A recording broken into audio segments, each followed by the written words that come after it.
Praise the lord. ప్రభువైన యేసుక్రీస్తు నామంలో మీకందరికీ కూడా శుభములు కలుగునుగాక. మరొక నూతన దినంలో, నూతన వారంలో కూడా దేవుడు మనల్ని ప్రవేశపెట్టి ఉన్నందుకు దేవునికి వందనములు. ఆయన మనల్ని చక్కగా జయప్రదంగా నడిపించునుగాక. దేవుడు యోనా ప్రార్థనను విన్నాడు. ఆయన ఎక్కడి నుంచి ప్రార్థన చేశాడు అంటే, ఆయన ఒక భయంకరమైన పరిస్థితుల నుంచి అతడు దేవునికి మొరపెట్టుకున్నాడు. అయితే దేవుడు ఆ పరిస్థితులలో కూడా అతని యొక్క మొర విన్నాడు. అందును బట్టి ఎంత గొప్పగా మనము దేవుని స్తుతించాలి.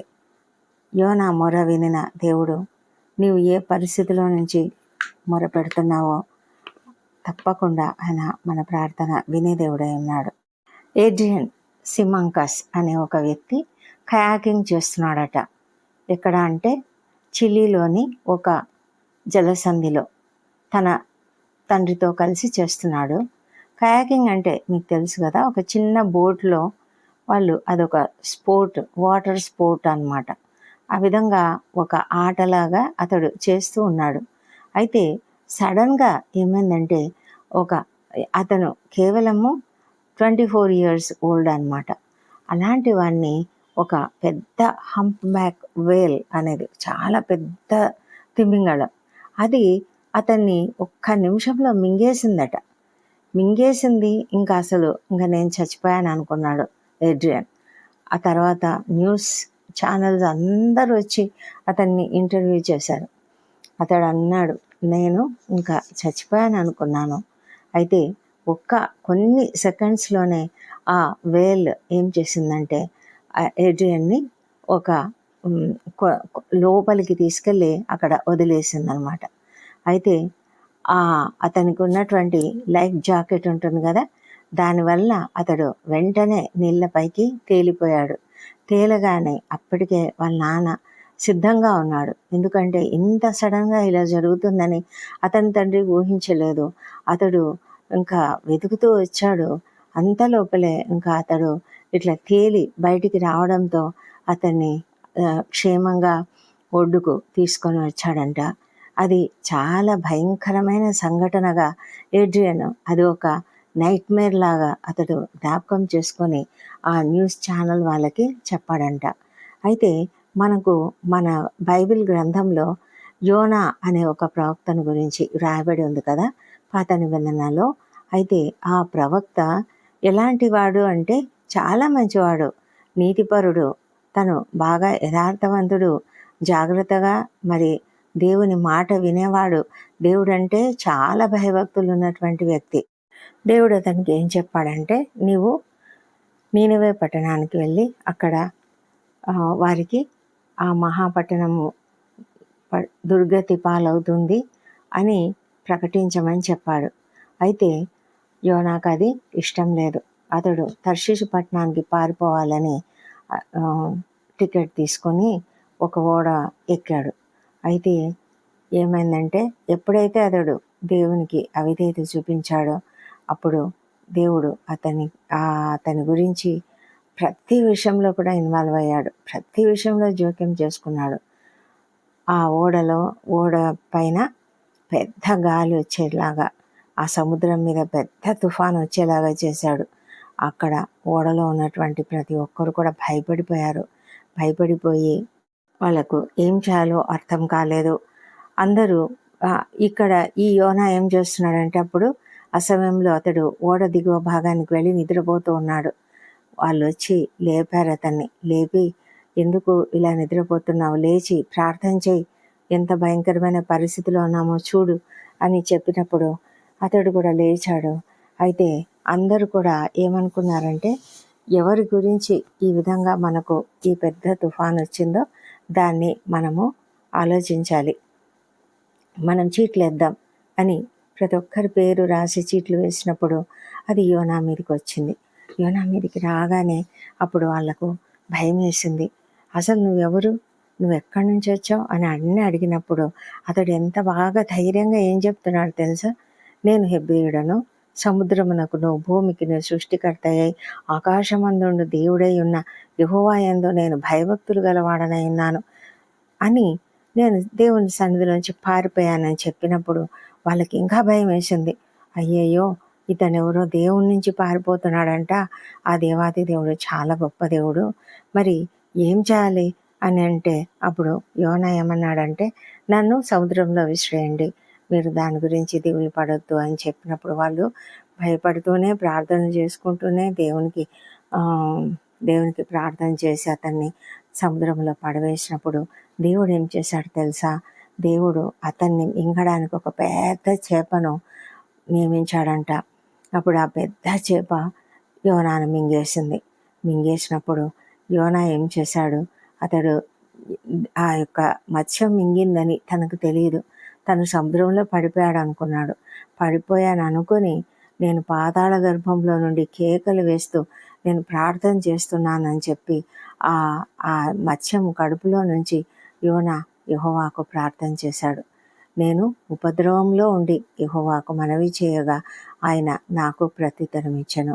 పాతాళ గర్భంలో నుండి నేను కేకలు వేయగా నీవు నా ప్రార్థన అంగీకరించి ఉన్నావు అని ఎంత అంటే దేవుని యందు ఎంతో విశ్వాసంతో అతడు ప్రార్థన చేశాడు. నువ్వు నా ప్రార్థన అంగీకరించావు అని చేస్తూ ఉన్నాడు.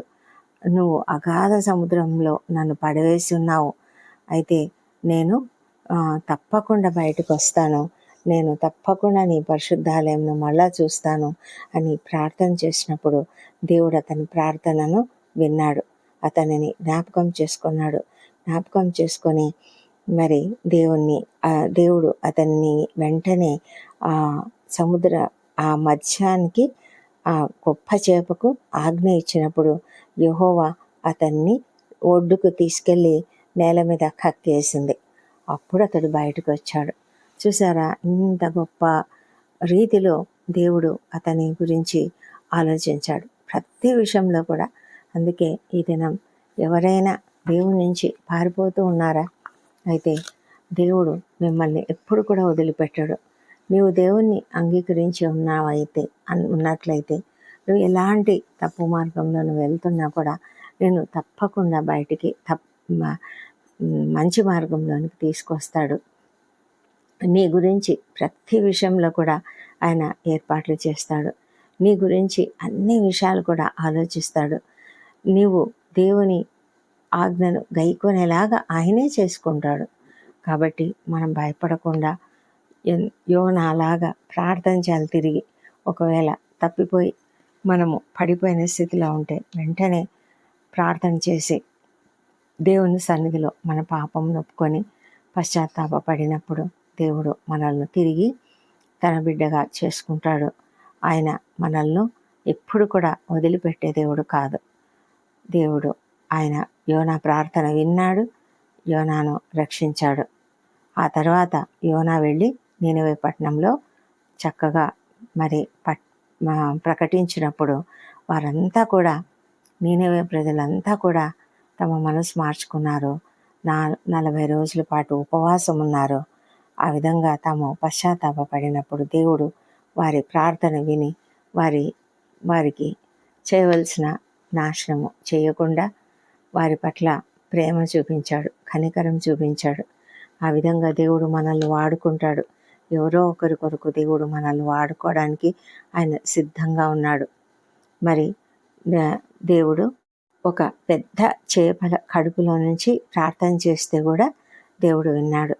మరి మనల్ని కూడా మనం ఎక్కడి నుంచి ప్రార్థన చేసినా కూడా దేవుడు మన ప్రార్థన వింటాడు. అయితే మనం ఏం చేయాలి? దేవుని నుంచి పారిపోయే స్థితిలో మనం ఉండకూడదు. కానీ ప్రార్థనలో దేవుని దగ్గరికి పరిగెత్తుదాం. అప్పుడు ఆయన మన ప్రార్థన తప్పక అంగీకరిస్తాడని మనకు తెలుసు. యోనా కూడా తను తప్పు చేశాడని తెలుసుకున్నాడు, పశ్చాత్తాపడ్డాడు, దేవుని సన్నిధిలో ప్రార్థన చేశాడు. అతనికి దేవుడు తన ప్రార్థన వింటాడు అని చాలా నమ్మకం ఉంది.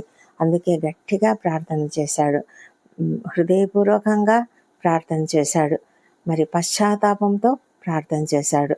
దేవుడు అతని ప్రార్థన విని అతన్ని అంగీకరించి అతనికి తప్పకుండా జవాబిచ్చాడు కదా. అదేవిధంగా మన జీవితాలలో ఆయన మనకు తప్పకుండా జవాబిస్తాడు. ఆ నమ్మకంతో, విశ్వాసంతోనే మనం ప్రార్థనలోకి వెళ్దాం. ఆయన మనతో ఉన్నాడు, మన ప్రార్థన వింటాడు. నువ్వు ఏ స్థితిలో ఉన్నావో ఆ స్థితిలో నుంచే, ఆ పరిస్థితులలో నుంచే, ఆ కష్టంలో నుంచే, సమస్యల్లో నుంచే మనం ప్రార్థన చేద్దాం. దేవుడు మన ప్రార్థన వింటాడు. దేవుడు గొప్ప దేవుడు, ప్రేమించే దేవుడు, మన ప్రార్థన వినే దేవుడు. దేవుడి కృపావర్తన దీవించును గాక. ప్రార్థించుకుందాం. ప్రార్థనలలో అందరూ తప్పక ఏకీభవించండి. పరిశుద్ధుడైన దేవ, సర్వశక్తిమంతుడా, నీకు వందనములు నాయన. మా గొప్ప దేవుడవు, మా ప్రభా, మేము నీకు విరోధంగా పరిగెత్తుతున్నామేమో, నీకు విరోధంగా ఆలోచిస్తున్నామేమో, నీకు విరోధంగా మేము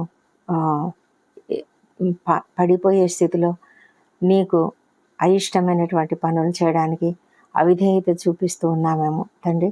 దయ ఉంచండి, మమ్మలను మీరు కనికరించి మా మార్గము మేము తప్పిపోకుండా మమ్మలను కరుణించి మమ్మల్ని క్షేమంగా చక్కని మార్గంలో నడిపించమని ప్రార్థిస్తున్నాము. మాకు మార్గం చూపేవాడవు నీవే మా ప్రభా. నీ వాక్యం చదువుతూ నీ వాక్యము మా పాదములకు దీపంగా, మా త్రోవకు వెలుగుగా ఉండినట్లుగా తండ్రి, మేము వాక్యంను చదివి గ్రహించి వాక్య ప్రకారంగా వాక్యంను అనుసరించి జీవించడానికి మాకు సహాయం చేయండి. మేము శోధనలకు గురి అయినప్పుడు తండ్రి మీరు మాకు సహాయం చేయండి. అపవాదిని ఎదిరించే కృపను దయచేయండి. మా ప్రభా, నీ యొక్క పరిశుద్ధ రక్త ప్రోక్షణ మాకున్నది. అందుని బట్టి మేము ఎంతగానో నీకు వందనం చెల్లించుకుంటున్నాం. అలాంటి గొప్ప కృపను మీరు ఇచ్చారు దేవా ప్రభా. మరి నీ యొక్క రక్త ప్రోక్షణలో మేము ఎల్లప్పుడూ కూడా సత్య మార్గంలో నడుచుకుంటూ తండ్రి నీ దృష్టికి అనుకూలంగా జీవించడానికి మాకు సహాయం చేయమని, నీకు విధేయత చూపించే బిడ్డలుగా మేము ఉండడానికి సహాయం చేయమని, ఎప్పుడు తప్పు జరిగినా ప్రార్థనలో నీ కొరకు నీ సన్నిధికి మేము పరిగెత్తులాగిన ప్రభా, మమ్మల్ని ఆయతపరచమని వేడుకొంచున్నాము తండ్రి. మమ్మల్ని గత వారం అంతా కూడా కాపాడి ఇదిగో తండ్రి ఈ నూతన వారంలోనికి ప్రవేశపెట్టి ఉన్నారు తండ్రి. ఈ వారం అంతా కూడా మాకు తోడైండమని ప్రార్థిస్తున్నాం తండ్రి. ప్రభా, మేము చేయవలసిన పనులు అనేకములు ఉన్నాయి. మా ఉద్యోగ జీవితాలలో, మరి మా కుటుంబ జీవితాలలో, మా బిజినెస్లో అయినా దేంట్లో అయినా కూడా తండ్రి మా యొక్క పనులు అనేకం ఉన్నాయి. ఆ పనులన్నీ కూడా మేము జయప్రదంగా జరిగించడానికి మీరే మాకు సహాయం చేయమని ప్రార్థిస్తున్నాం తండ్రి. మా ప్రభా, ప్రేమతో మమ్మల్ని నడిపిస్తావు, ప్రేమతో మాకు సమస్తము చేస్తావు ప్రభా. మేము ఎప్పుడైనా నీకు దూరంగా జరిగితే మీరు మా విషయంలో ఇన్వాల్వ్ అయి అన్ని విషయాలలో మరి మీరు సరిచేస్తూ మమ్మలను నడిపిస్తారు కాబట్టి నీకు వందనం చెల్లించుకుంటున్నాం. మా ఉద్యోగ జీవితాలలో మమ్మల్ని జయప్రదంగా వాడుకోనండి. మాకు కావాల్సిన ప్రతి విధమైన సహాయం అనుగ్రహించండి, స్కిల్స్ అనుగ్రహించండి. మా మాటలు, తలంపులు, క్రియలు సమస్తము నీకు అనుకూలంగా, నీకు ఇష్టంగా ఉండినట్లుగా సహాయం చేయమని ప్రార్థిస్తున్నాము దేవా. మా ప్రభా, యవన బిడ్డలను దీవించి వారికి అందరికీ మంచి తెలివిని, జ్ఞానం ఇవ్వండి. ముఖ్యంగా చదువుకుంటున్న బిడ్డలను దీవించండి. హాస్టళ్లలో ఉన్న బిడ్డలను దీవించండి. తల్లిదండ్రులకు దూరంగా ఉన్నారు తండ్రి, వారికి మీ యొక్క ప్రేమను, తండ్రి ప్రేమను పంచిమ్మని ప్రార్థిస్తున్నాము మా ప్రభా. మరి చదువులలో చక్కగా రాణిస్తూ మంచి మాటలతో మంచి మార్గంలో వారు నడుచుకుంటూ ఉన్నత స్థాయికి చేరుటకు సహాయం చేయమని ప్రార్థిస్తున్నాం తండ్రి. దయగల తండ్రి, ఈ దినం ఇంటర్వ్యూలకు హాజరవుతున్న వారికి తప్పకుండా విజయం అనుగ్రహించండి. ఉద్యోగాలు లేకుండా బాధపడుతున్న వారికి తప్పకుండా ఉద్యోగాలు అనుగ్రహించమని ప్రార్థిస్తున్నాం తండ్రి. ప్రభా, బిజినెస్ స్టార్ట్ చేస్తున్న వారికి తెలివిని, జ్ఞానంను అనుగ్రహించి చక్కగా మరి ఆ యొక్క బిజినెస్ ఫ్లరిష్ అవునట్లుగా సహాయం చేయమని ప్రార్థిస్తున్నాము. వివాహ ప్రయత్నం సఫలం చేయండి తండ్రి. సంతానం కొరకు ఎదురు చూస్తున్న బిడ్డను దర్శించి వారికి తప్పకుండా చక్కటి సంతానం అనుగ్రహించమని ప్రార్థిస్తున్నాము. నీకు సాధ్యమైనది ఏది లేదు తండ్రి. లోపములన్నీ సవరించండి తండ్రి. అదేవిధంగా గర్భిణీ స్త్రీలను కూడా ఆశీర్వదించి వారికి అందరికీ సుఖమైన ప్రసవము అనుగ్రహించమని ప్రార్థిస్తున్నాం ప్రభా. ఎంతమంది అయితే ప్రభా అప్పుల సమస్యతో, ఆర్థిక ఇబ్బందులతో ఉన్నారో వాళ్ళని లేవనెత్తండి ప్రభా. ప్రతి ఒక్కరు కూడా నాయన తాము చేసే ప్రతి పనిని కూడా మీరు దీవించినట్లుగా వారు ప్రార్థించి నీ పైన ఆధారపడటకు సహాయం చేయండి ప్రభా. ప్రతి ఒక్కరి పనిని మీరు, చేతి పనిని ఆశీర్వదించండి. ఏ చిన్న పనినైనా ప్రభా మీరు దీవించమని ప్రార్థిస్తున్నాం తండ్రి. అప్పుల సమస్య అంతా కూడా తీరిపోనట్లుగా సహాయం చేయండి. ఎవరైతే అనారోగ్యంతో ఉన్నారో ప్రభా, అనారోగ్యంతో ఉన్నవారు హాస్పిటల్స్లో ఉన్నారు, ఐసీయూలలో ఉన్నారు, మరి తండ్రి వెంటిలేటర్ పై ఉన్న వారు అనేక మంది ఉన్నారు తండ్రి. వారందరినీ స్వస్థపరచమని ప్రార్థిస్తున్నాం ప్రభా. మా తండ్రి మీరు స్వస్థపరిచే దేవుడు కనుక తండ్రి నిన్ను ప్రార్థిస్తున్నాము. సహాయం చేయండి, స్వస్థపరచండి దేవా ప్రభా. గొప్ప దేవుడవు తండ్రి. మా ప్రభా ఎంతోమంది భయంకరమైన వేదనకరమైన పరిస్థితులలో ఉన్నారు నాయన. మా ప్రభా ఎంతోమంది కీమోథెరపీల గుండా మరి డయాలసిస్ల గుండా వెళ్తున్నారు. కిడ్నీలు పనిచేయని స్థితిలో అనేక మంది ఉన్నారు దేవా ప్రభా. మరి సర్జరీలకు సిద్ధమైన వారు అనేక మంది ఉన్నారు తండ్రి. ప్రతి ఒక్కరికి కావాల్సిన శక్తిని బలంను అనుగ్రహించి ఆ పరిస్థితుల్లో నాయన వారికి మరి నెమ్మదిని అనుగ్రహించండి, స్వస్థత అనుగ్రహించండి.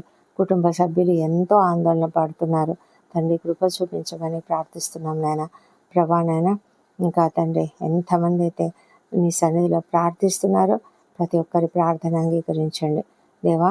రక్షణ లేని ప్రతి ఒక్కరిని రక్షించమని ప్రార్థిస్తున్నాము ప్రభా. నీవు రక్షణకర్త అయిన దేవుడవు మా తండ్రి. ప్రతి ఒక్కరిని నాయన ప్రభా వారికి నీ సిలువ విలువ అర్థం చేసుకునేలాగా వారి హృదయాలను వెలిగించండి, మనోనేత్రాలను వెలిగించండి మా ప్రభా. కనికరించండి, కఠిన హృదయాలన్నీ కూడా మెత్తనపరచమని ప్రార్థిస్తున్నాము దేవా. సహాయం చేసే దేవుడవు నీవే.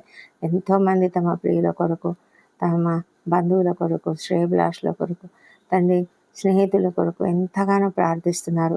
వారి రక్షణ నిమిత్తం ప్రార్థిస్తున్నారు ప్రభా. ప్రతి ప్రార్థన అంగీకరించండి ప్రభా. నాయన ఎంతోమంది వ్యసనాలకు గురై ఉంటున్నారు నాయన, భయంకరమైన వ్యసనాలు తండ్రి. మరి తమ సమయాన్ని అంతా వ్యర్థం చేసుకుంటున్నారు ప్రభా. నాయన ఆరోగ్యాన్ని పాడు చేసుకుంటున్నారు. కృప చూపించమని తండ్రి నీ సన్నిధిలో బ్రతిమాలి అడుగుతుంటున్నాం నాయన మా ప్రభా తండ్రి. మరి మా ప్రభా మరి నీవే తండ్రి ప్రతి ఒక్కరిని మార్చగలను శక్తిమంతుడవు కనుక నిన్ను అడుగుతున్నాము ప్రభా. ప్రపంచమంతటా శాంతి సమాధానం అనుగ్రహించండి. యుద్ధం జరుగుతుంటుండగానైనా యుద్ధ వాతావరణం తీసివేయండి తండ్రి మా ప్రభా. ప్రతి విషయంలో మీరు ప్రతి పరిస్థితి నీ ఆధీనంలో ఉన్నదని మేము నమ్ముతున్నాము తండ్రి. ప్రపంచంలో తండ్రి ఎన్నో భయంకరమైన కార్యాలు జరుగుతున్నాయి. కృప చూపించండి తండ్రి. అంత్యకాలంలో మేమున్నాం ప్రభా. సిద్ధపాటుతో మేము ఉండడానికి సహాయం చేయండి. ఇజ్రాయెల్ దేశంను దీవించండి, యెరూషలేమును దీవించి వారి నగరులలో క్షేమము, వారి ప్రాకారంలో నెమ్మదిని దయచేయమని ప్రార్థిస్తున్నాము మా ప్రభా తండ్రి. మరి మా అందరి జీవితాలలోనైనా మీరుండమని ప్రార్థిస్తున్నాం తండ్రి. సరైన గ్రహింపు, సరైన బోధలు విని సరైన రీతిలో అవగాహన చేసుకొని నీ యొక్క సన్నిధిలో జ్ఞానంతో మేము జీవించినట్లుగా సహాయం చేయమని ప్రార్థిస్తున్నాం తండ్రి.